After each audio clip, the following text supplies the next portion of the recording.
Subscribe करें और दबाएं बेल आइकन ताकि कोई खबर रह न जाए। नाजरीन, आपको बताएं, अमेरिका में मौसम सरमा का बदतरीन तूफान जारी। सर्द हवाओं से रियासत मोन्टाना, जनूबी डकोटा, वायमिंग में दर्जा हरारत -45 रिकॉर्ड किया गया।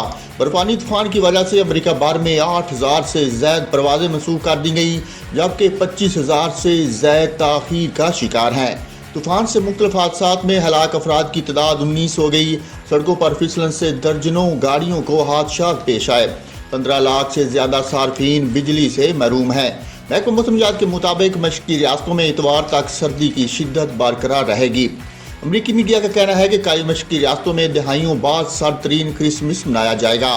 तूफान के बायस New England, New York, New Jersey के सहली इलाकों में सैलाबी सूरत हाल पैदा हो गई। न्यूयॉर्क सिटी में सहली इलाकों की सड़कें ज़ेरे आब आ गईं, गाड़ियां भी पानी में डूब गईं। मुतासरा सहली इलाकों से लोगों को महफूज मकामात पर मुंतकिल होने की हदायत जारी कर दी गईं।